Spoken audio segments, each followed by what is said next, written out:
Some professions are not worth it. From the outside, Shady Glen seemed like any other nursing facility. The yard was immaculately kept, the flower beds were in full bloom, and the windows were clean and bright. If you drove past on a warm, sunny afternoon, you'd notice them, older adults walking with nurses. Nobody would ever suspect the horrors inside. When I initially started working at Shady Glen, I was thrilled. I became a nurse because I wanted to help others. Starting at a new facility means meeting new acquaintances and making a positive difference in someone's life. I had already met so many amazing individuals at my previous job, and I hoped this would be the same. Unfortunately, such dreams were quickly dashed. Generally, older people are friendly. Sure, there will be a few grumpy people in the group, but most of them want to talk. I've been delayed much past my shift numerous times by someone who needed to finish telling me a story from their childhood or requested me to play another game of checkers. Don't get me wrong, I enjoyed staying up late to spend time with them, and I got really good at checkers. That was the reason I chose this job, to make a difference. But I had one issue. Nobody at Shady Glen wanted to talk to me. I spent my break in the game room and nobody approached me. There was no little old lady with pictures of her grandchildren and no older guy ready to tell me combat stories. They totally disregarded me. However, they did not completely ignore me. I could see them observing me from the corner of my eye. An elderly lady with cotton candy white hair was reading a book in the corner. She stared at me until I glanced at her. Then, she lifted the book and pretended to read it all along. And she wasn't the only one acting strangely. For the previous 20 minutes, 2 men had been pretending to play chess, but they were too engrossed in observing me to make any moves. As I stood up and headed to the trash, several heads turned in unison, following my movements. Except one. There was a woman in the back of the room. She didn't bother to watch me like the others. Instead, she glanced out the window while slowly rocking back and forth in her chair. Except I observed something strange. She did not appear old. She appeared to be in her early 30s or 40s. Her beautiful black hair slid down her back. There was no gray hair on her head, and her complexion was so pale, it was as if she had never seen sunlight. Is she paying a visit? I thought. But it was 10 a.m., and visiting hours began at noon. She wasn't an employee. She wasn't wearing nurse's scrubs or a name tag. I grabbed up my belongings and decided to spend the remainder of my holiday somewhere else.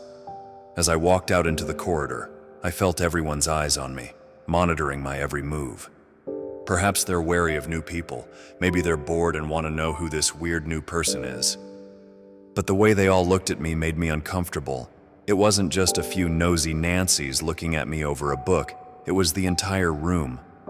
They were communicating telepathically and alerting each other to my presence.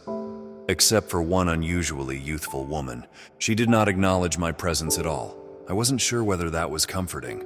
I finally found myself back in the staff break area, where a few other individuals were drinking coffee. I decided to ask a few inquiries to figure out what was going on. The people here aren't very talkative, are they? I was joking. One of the guys, a physical therapist I believe, looked up at me. What do you mean? Well, in the other locations I've worked, the elders are quite pleasant. I'm dying to hear their complete life narrative. However, they appear to be quieter here. Oh yes, they're all pretty private, he explained. And what about the one woman, the one with black hair and very pale skin? Is she really a patient here? She looks far too young. Oh, it's Elena. Yes, she is a patient. How old is she? He forced a smile. She's a lot older than she looks. Wow. I guess she takes sunscreen very seriously, I joked. She doesn't look a day over 40. He didn't respond. The other persons present, 2 women in nursing scrubs, exchanged sideways glances. I'm sorry, I have to go, he said abruptly. He then left with the nurses behind him, even though we still had 5 minutes of break time. I nibbled my lip. So far, I hadn't made any pals, not among the seniors or the staff, which was completely different from what I was accustomed to. I'm not the most popular person, but I'm pretty extroverted and make friends easily. Not here.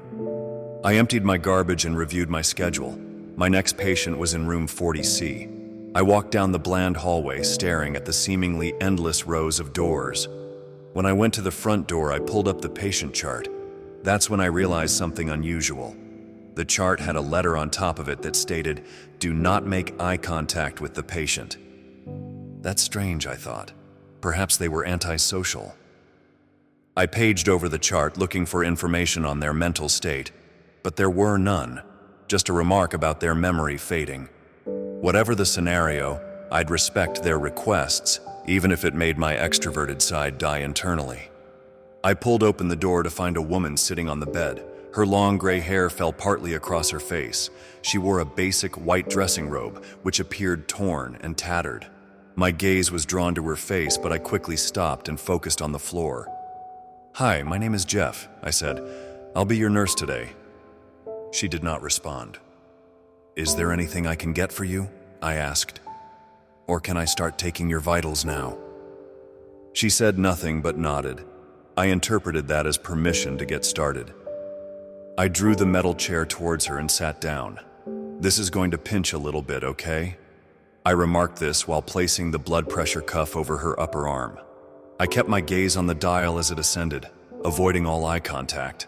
I felt quite uneasy, but respecting her request was more crucial than anything.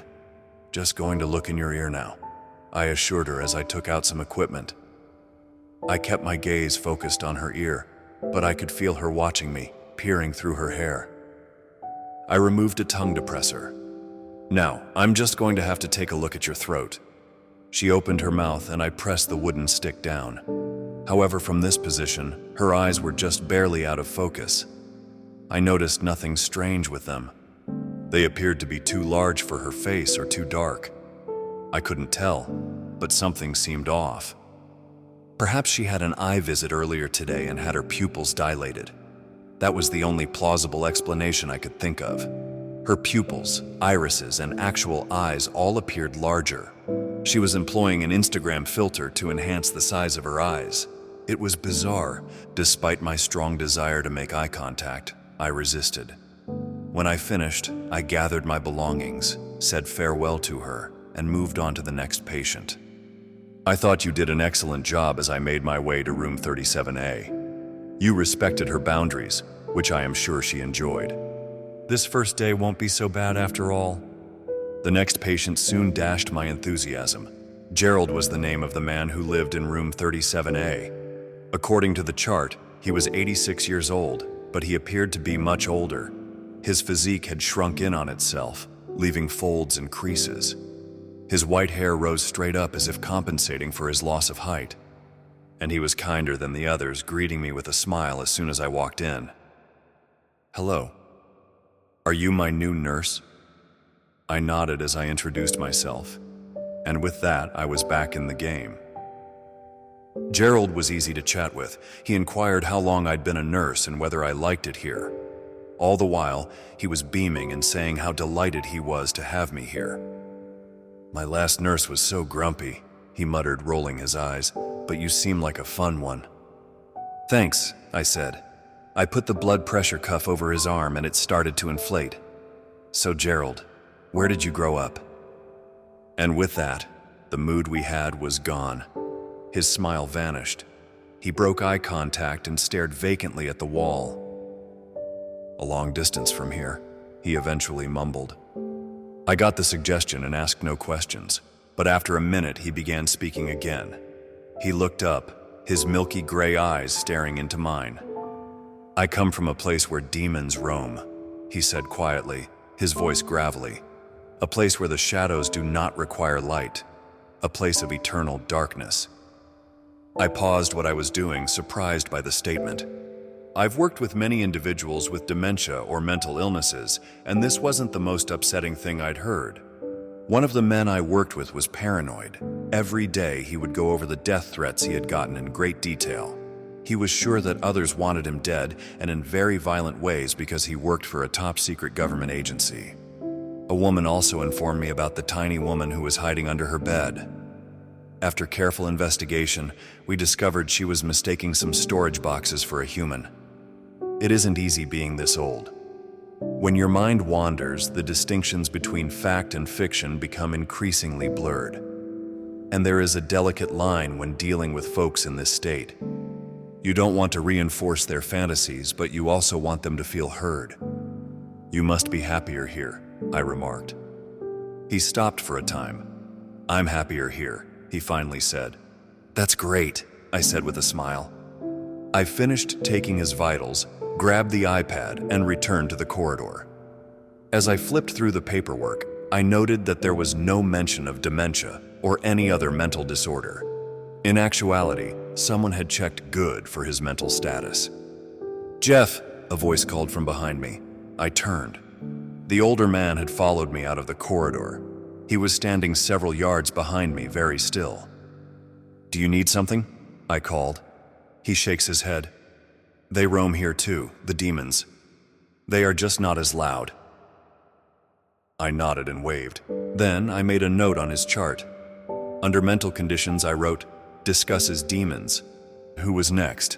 Someone on the second floor named Mary Gonzalez. I took the elevator and walked down the corridor. She'd be near the end, in room 29B.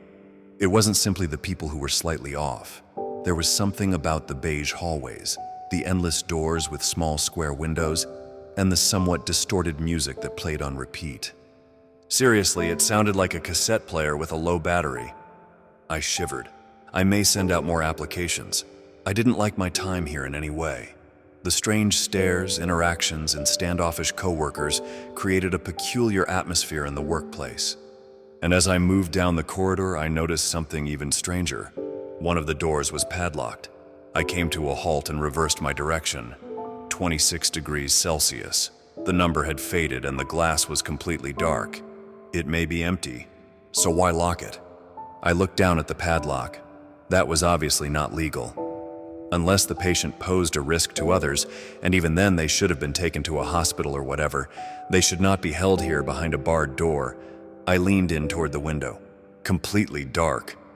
Even the hallway lights couldn't help me see what was inside. What the hell?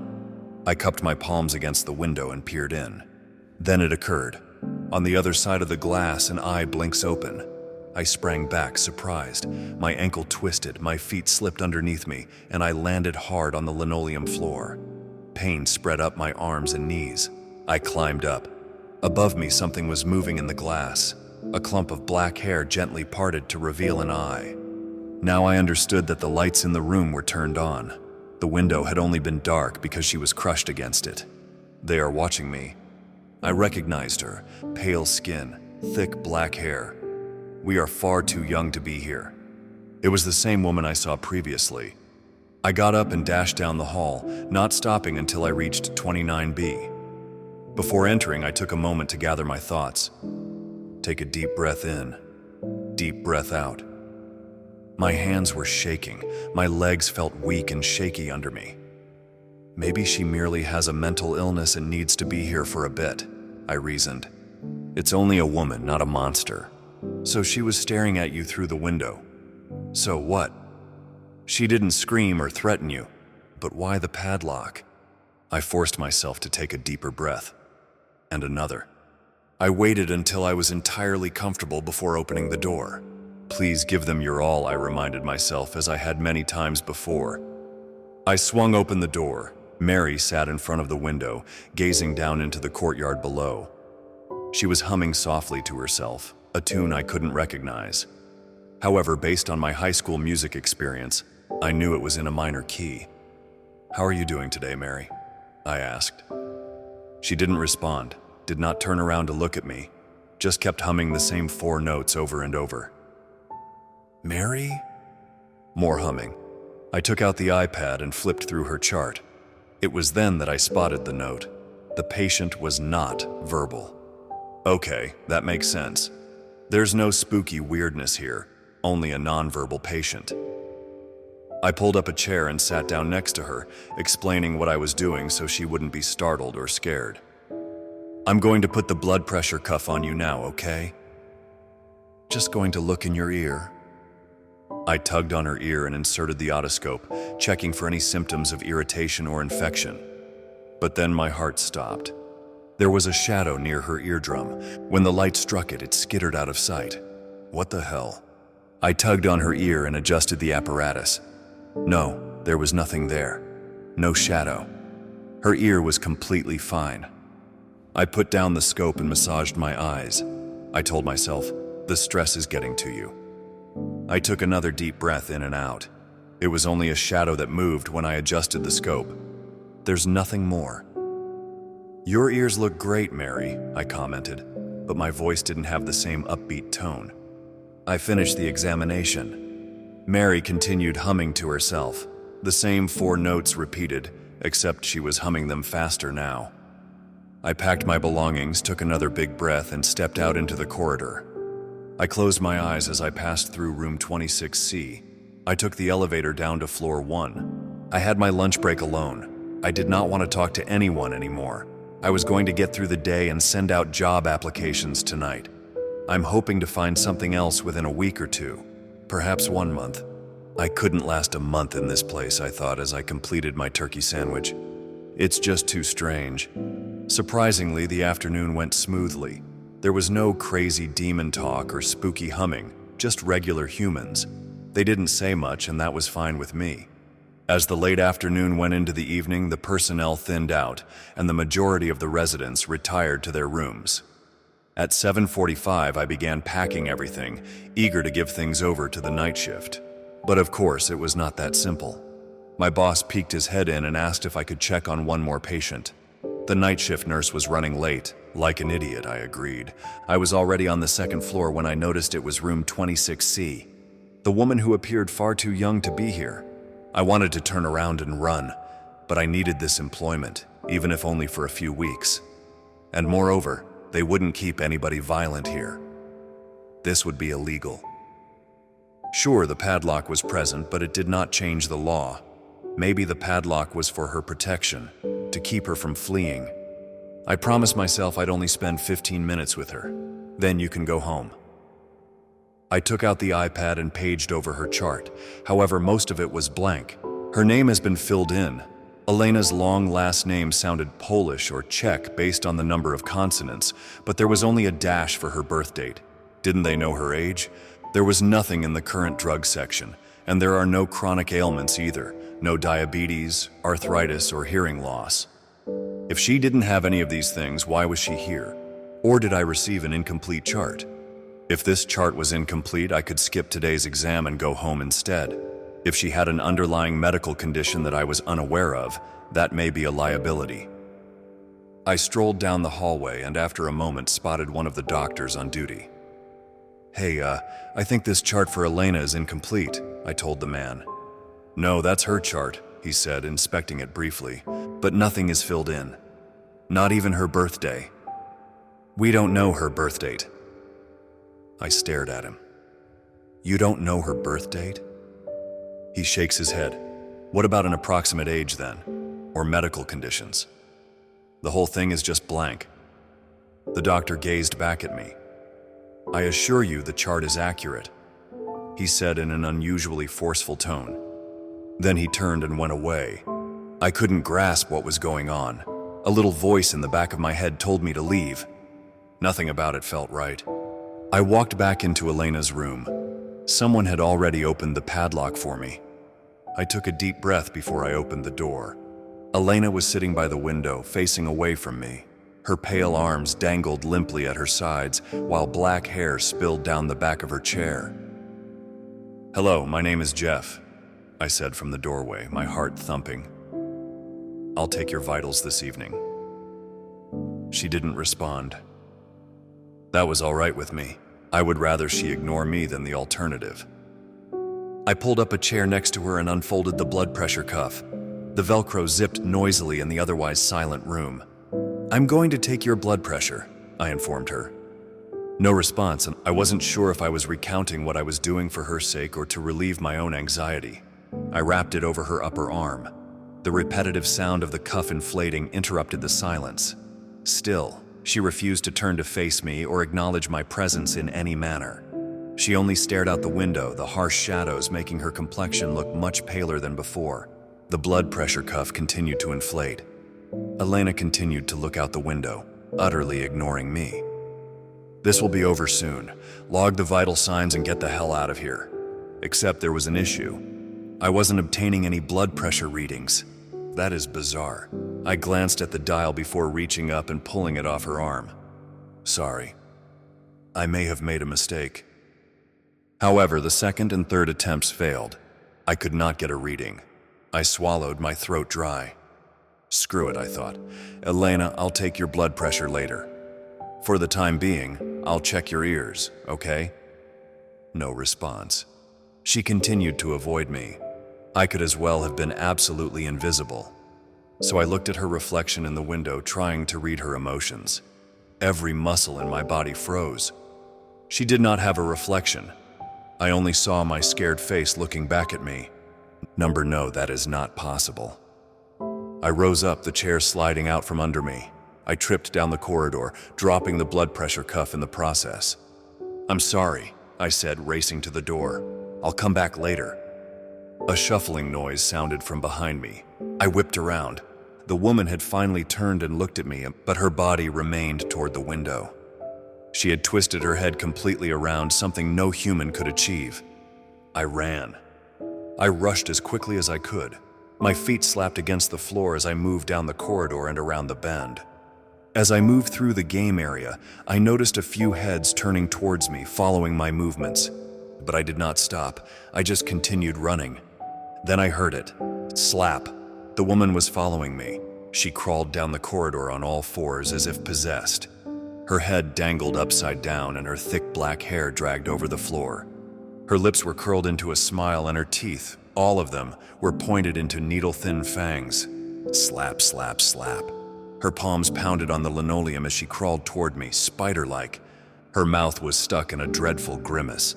I pushed myself to run faster. I was almost to the elevator. Slap, slap, slap. I looked back. As she moved quickly towards me, something grabbed my arm. My whole body jerked. But I wasn't being pulled backward, I was being tugged to the right. Enter a room. The door slammed shut, bringing me face to face with another nurse. It was one of the nurses I had noticed earlier in the break room. She glanced at me with wide eyes and exhaled hard. What is she?" I inhaled and backed away from the door. "You can't do that," she said, walking towards me. "You can't do..." "What?" "I'm not going to hurt you," she hastily said. "I am trying to keep you safe. You can't get away from them like that. They can smell fear. But once you get here, they recognize you. They recognize your odor. They will follow you. You will be followed no matter where you go. But if you stay here, don't run, and do what you're told, you'll be fine." "What are you talking about?" "They'll follow you. If you leave this building, they will follow. They do not want their secrets to leave this location. Just do your job and don't show fear and you'll be fine." She unlocked and swung the door open. "I think you have an exam to finish." I should have listened to her. This woman was undoubtedly looking out for my good and trying to protect me. She had just saved me after all. But as soon as she opened the door, I dashed out and hurried into the elevator. As Elena skittered down the hall, I pressed the close doors button and the nurse called out after me. The doors closed and the elevator car descended steadily. I dashed out to the parking lot and jumped into my car. The engine hummed beneath me and I ripped away. But not before taking one final look at Shady Glen. Someone was watching me from a second-floor window, someone having thick black hair and fair skin. I swallowed. I then drove into the road and floored it. I spent the evening trying to forget what had happened. I received a voicemail from my supervisor asking where I had gone, but I disregarded it. I also received a couple of calls from unfamiliar numbers, all of which I ignored. The nightmare at Shady Glen was finished. I was finished with that place. The patients there are not human. They are monsters. The woman with excessively large eyes, the man who spoke of devils, the woman with something in her ear, and of course, Elena. The entire building, from the patients to the interminable corridors. The nightmare was over. Or so I thought.